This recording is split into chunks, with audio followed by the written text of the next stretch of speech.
In America ci sono 115 milioni di persone obese, esattamente il 41,9% degli adulti e il 20% dei bambini americani. Un numero spaventoso. E con obeso si intende un qualsiasi individuo il cui indice di massa corporea supera il valore di 30. E calcolarlo è super semplice. Peso fratto altezza al quadrato. Chiaro, no? E per rapportare questi dati ad un paese che conosciamo molto bene, in Italia la popolazione obesa è il 10%. Ora però vi voglio far vedere una cosa. Questo è quello che nel nostro immaginario l'americano medio introduce giornalmente nel suo organismo. Per colazione un frappuccino e un sandwich da Starbucks, o che ne so, uova e bacon per dire. A pranzo un bel menù del Mac e a cena mezza pizza scottata al microonde e una birra. Esattamente 3300 kcal, un botto. Ovviamente senza calcolare milkshake, Reese's e Twinkies che nel nostro immaginario condiscono la giornata americana. E siamo convinti che seguono questa dieta forse perché siamo un po' tutti figli di Super Size Me, Homer Simpson e il professore Matto. Sì, in sostanza per noi lo stereotipone americano è Peter Griffin. E per fortuna non è proprio così, è tutto molto più complicato, come al solito. Anche se leggendo un po' di dati non ci andiamo troppo distanti, perché la media di calorie introdotta dall'adulto medio negli USA è di ben 2638. Oh, non saranno le 3300 che ci immaginiamo, ma è molto distante dalle 2000 massime che in media una persona dovrebbe introdurre. E quando dico che è complicato, intendo dire che le cause dell'obesità americana sono molto più complesse di quelle che ci possiamo immaginare e hanno una storia molto lunga che parte più di un secolo fa. Che gli Stati Uniti siano un paese McDonald's, KFC, Subway e Taco Bell centrico in cui il cibo è disponibile giorno e notte è un dato di fatto. Ma anche in UK, Germania e Italia ci sono fast food disseminati ovunque e supermercati aperti H24. E non pensiamo a fast food solo come i franchising d'oltreoceano. Anche la pizza al trancio, quella da sport e il kebab sono fast food. E sì, anche il panzerotto frittone in strada è fast food. E quindi per capire che cosa ci sia davvero di diverso e che ha portato lo stato più ricco del mondo a essere rappresentato come tutto, tranne che il ritratto della salute dove il 70% della popolazione è in sovrappeso, dovevo andare lì dove questo fenomeno è all'apice, nello stato più obeso d'America e che ospita quella che nel 2008 è stata definita la città più grassa di tutti gli Stati Uniti, Huntington, in West Virginia. Abitanti con BMI sopra 30, 45%. Benvenuti a Huntington, la città più grassa d'America. Cosa interessante, siamo all'Hilton in questo caso e in fase di reception di ingresso ti danno acqua e biscotti. Anche qui comunque Huntington tutto chiuso, eh? Sì. Vibe. Non c'è in giro nessuno.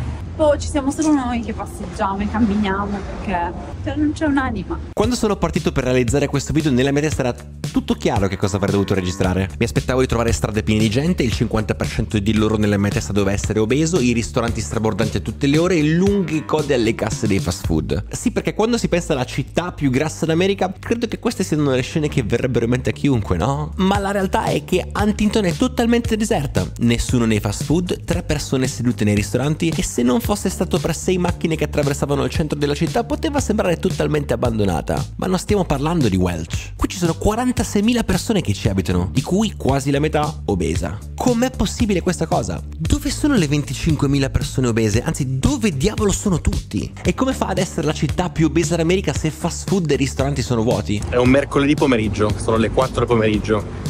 Non un'anima in città.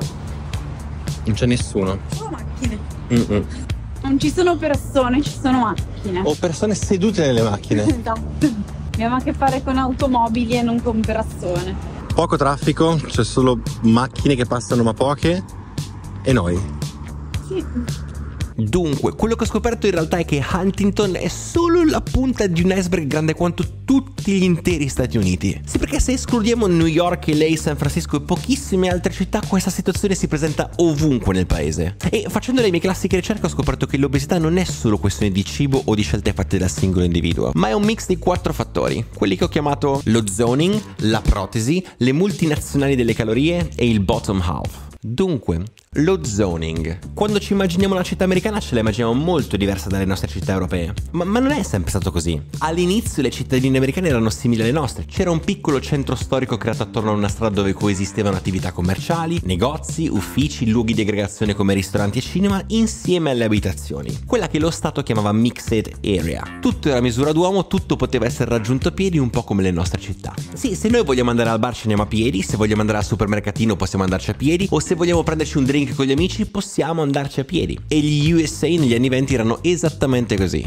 Il problema dell'obesità non esisteva, la gente aveva una vita attiva e i centri città erano pieni di vita. Tutto però comincia a cambiare proprio in quegli anni. Quando? Quando il buon Mr. Ford comincia a produrre le prime autovetture in massa. È una vera e propria rivoluzione. E per incentivarne l'acquisto però, come per ogni nuovo prodotto, bisognava prima creare una necessità. Visto che cosa diavolo me ne faccio di un'auto se ho tutto a portata dei piedi? Ed è qui che tra veri e propri accordi tra Stato e case produttrici di auto, sindaci e urbanisti, le città cominciarono a diventare per la prima volta car friendly, stravolgendo e mutando completamente le aree urbane di tutta America. E con stravolgere intendo dire che le città hanno iniziato a essere pensate o ricostruite a compartimenti stagni. Quello che ora viene definito zoning a ogni area è attribuito a una specifica destinazione d'uso. Per farvi capire meglio, la zona del centro città, che prima era una mixed area, d'ora in poi sarà sempre più destinata solo ed esclusivamente ad attività commerciali, negozi ed uffici. Le fabbriche si spostano fuori città e vengono create le zone industriali, e poi fuori città per la prima volta vengono create le famose zone residenziali che tutti abbiamo visto nei film. Sì, proprio quelle dove vivono Peter Griffin e Homer Simpson.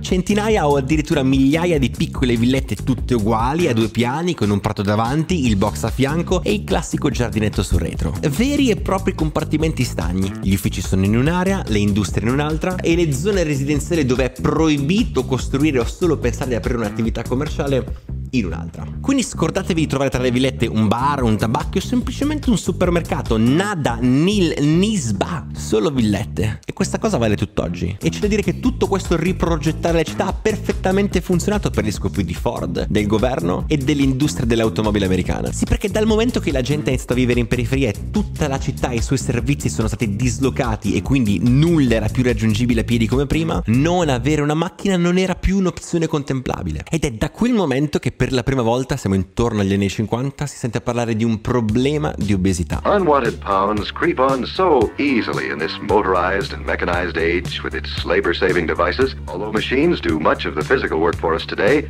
family eating customs entice many adults to go on eating as much as they did when they were more active. Esattamente, molto più attivi. Prima che le auto rimpiazzassero letteralmente le gambe degli americani, diventando a tutti gli effetti un'estensione del corpo umano, una vera e propria protesi. E qui forse starete pensando che io stia esagerando, perché ok, le macchine, le zone e le grandi distanze, ma ci sono anche la metro, i bus e i treni per spostarsi. Ma ricordatevi molto bene una cosa: New York non è gli Stati Uniti, e se è vero che lì il trasporto pubblico è efficiente e anche figo, nel resto del paese, da quando si è data priorità all'industria automobilistica, ci si è totalmente dimenticati, se così si può dire, di sviluppare e implementare un trasporto pubblico che consentisse alle persone di spostarsi liberamente e con frequenza senza dipendere da un mezzo di trasporto privato. Ma la verità è stata una questione puramente razziale. L'obiettivo era semplice: impedire alle masse povere di immigrati e neri che vivevano in veri e propri ghetti in aree specifiche della città di potersi muovere liberamente e a basso costo al di fuori delle aree destinate a loro, e soprattutto non consentirgli di infiltrarsi nelle suburbs conservatrici bianche che stavano vivendo il loro sogno americano a qualche chilometro dalla città. E non è cambiato molto da allora in realtà. Infatti, se guardiamo le mappe ferroviarie o dei trasporti pubblici europei, sembra di vedere le arterie, le vene e i capillari del corpo umano, e invece quelli degli Stati Uniti sembrano lo scarabocchio di un bambino annoiato di 2 anni. Dopotutto, ancora oggi in America, se utilizzi mezzi di trasporto sei considerato uno sfigato,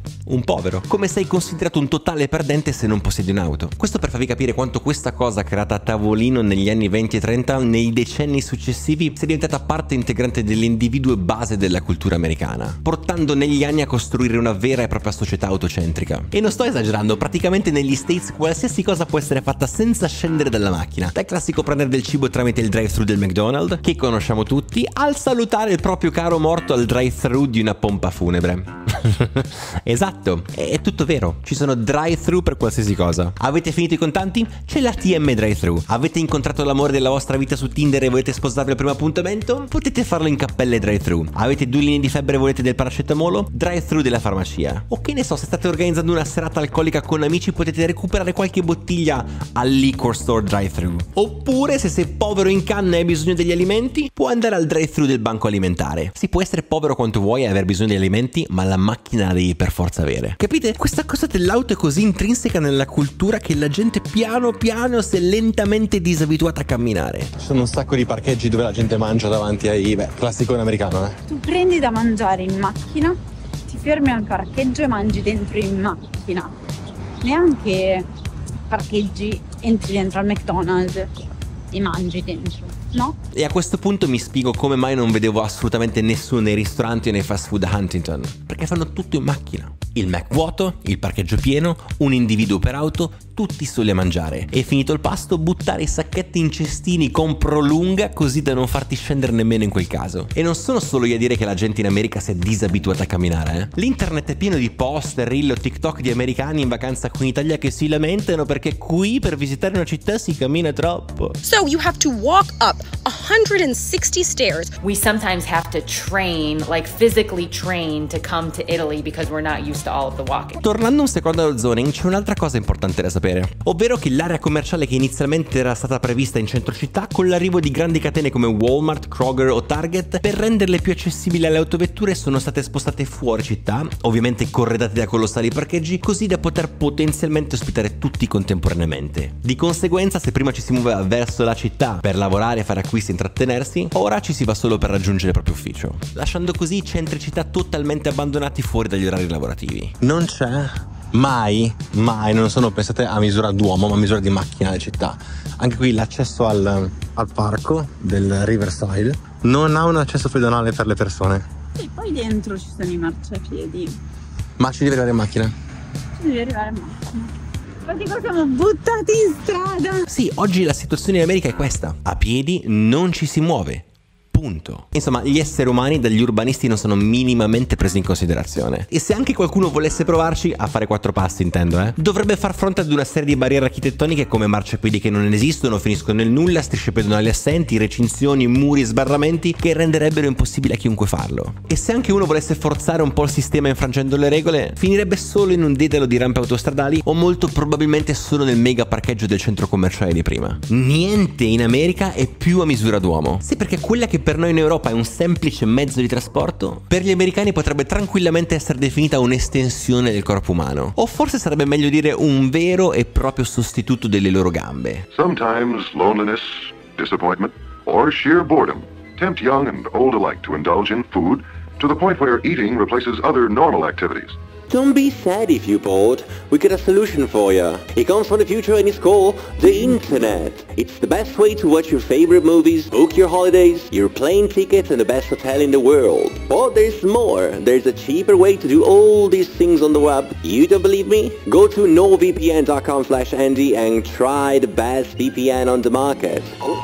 Internet è un posto meraviglioso per trovare nuove informazioni, per intrattenersi e conoscere nuove persone, però può essere anche molto pericoloso, come il centro di Baltimora se non si è sicuri della rete wifi pubblica a cui si è connessi. E per evitare che malintenzionati vi rubino i vostri preziosissimi dati sensibili e si intromettano nella vostra privacy, usate NordVPN. Potete provarla per 30 giorni e vedere se vi gasa. L'offerta è limitata fino al 1° ottobre e se è la prima volta che l'acquistate potrete ricevere fino a 30 euro in buoni Amazon. NordVPN.com/Andy. Link in descrizione. And in case I don't see you, good afternoon, good evening and good night. Ma in contemporanea a questa rivoluzione automobilistica ce n'era un'altra che è andata di pari passo e che ha contribuito in egual modo ad alimentare questo enorme e gigantesco problema dell'obesità. La nascita dei grandi marchi dell'industria alimentare e della ristorazione, quelle che a me piace chiamare le multinazionali delle calorie. E se negli anni 20, 30, 40, nonostante l'avvento delle automobili, si continuava a mangiare in maniera piuttosto adeguata, si aveva una vita sana e attiva e si andava a fare la spesa al mercato nei piccoli alimentari presenti in città, con l'arrivo delle industrie del cibo e i neonati fast food che comparivano come funghi in ogni angolo del paese, e ricordiamoci che il Mac per come lo conosciamo oggi è degli anni 50, queste abitudini piano piano inizierono a cambiare, stravolgendo completamente l'alimentazione di un'intera nazione. War or not, one thing is sure. A daily battle is being waged in supermarkets all over this country. A battle for the customer's dollar. Sì, sugli scaffali dei supermercati ora c'erano grandi quantità di prodotti processati a basso costo, in porzioni tendenzialmente esagerate, macronutrienti sbagliati e ipercalorici. Oltre alle nuove arrivate patatine, le merendine e i famosi lattini ai gusti pazzi. Ma avere a disposizione grandi quantità di cibo, quando voglio e come voglio, non vuol dire che io debba necessariamente comprare o mangiare quella determinata quantità di cibo. È vero, sì, questa cosa sicuramente mi spinge in quella direzione, ma manca un passaggio, o uno step fondamentale. Lo stesso fatto per le automobili, il creare un bisogno, creare una nuova abitudine e cementificare queste cose all'interno della cultura di massa. You want to go bigger and stronger, don't you? Golly, sure. Okay.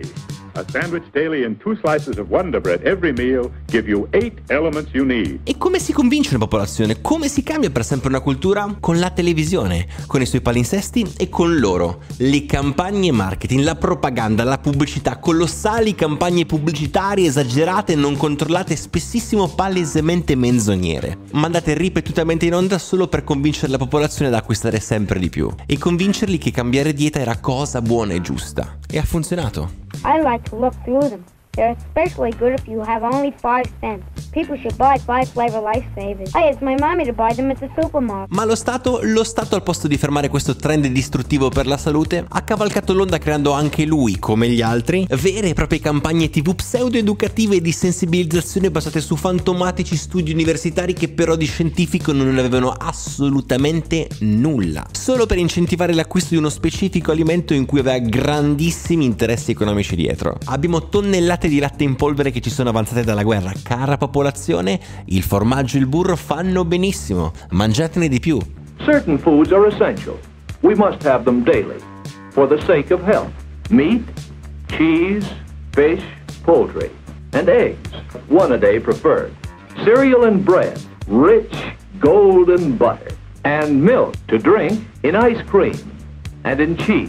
For adults, at least a pint. 3 bicchieri di latte, 900 ml al giorno, 600 kcal circa. Anche da noi è successo, Ma lì è stata possibile questa rivoluzione alimentare perché purtroppo non c'erano solide fondamenta. Intendo dire che la cultura del cibo in quegli anni in America era molto povera. Insomma, dove c'è poca cultura è più semplice crearla di nuova. Obviously something's missing. Let's try adding some dairy products, some butter for that toast. And how about some butter for that sandwich? Now some cheese. The baked potato calls for butter, and so do the peas in the roll.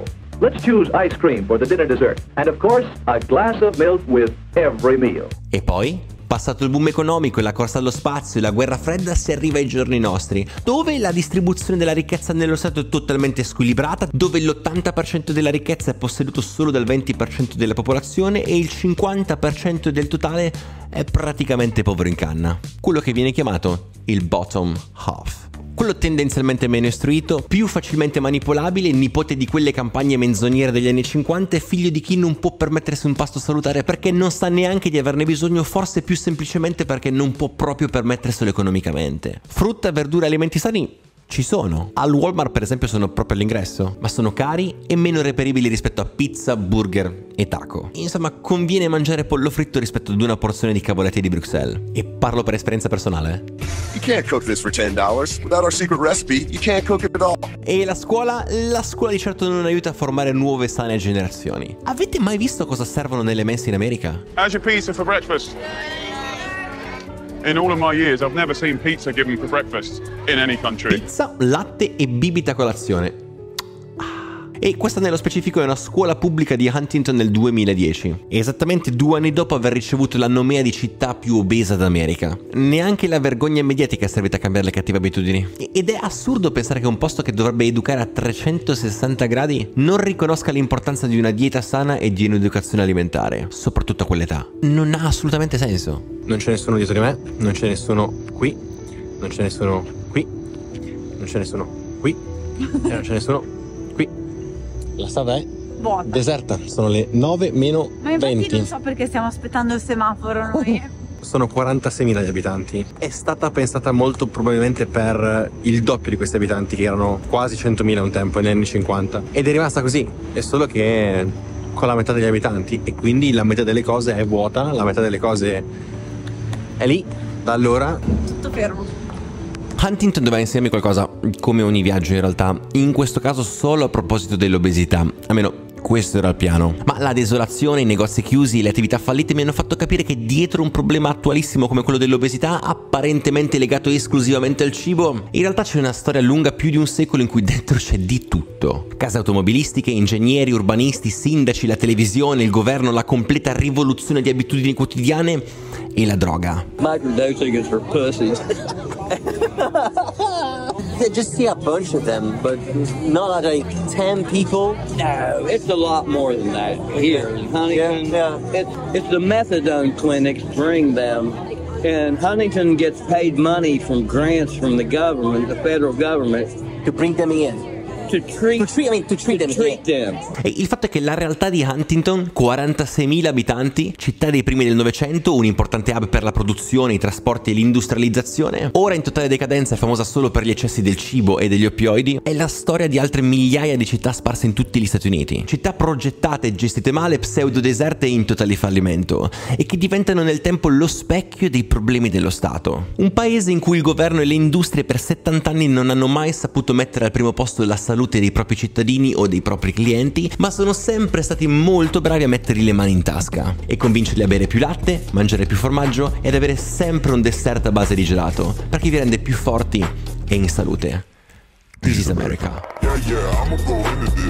Io sono Andy e questo era il secondo di 8 episodi che arrivano dagli Stati Uniti. Meno del 40% delle persone che segue regolarmente i miei video è iscritta al canale, per cui fatelo. Iscrivetevi e noi ci vediamo la prossima settimana con un nuovo video. Ciao!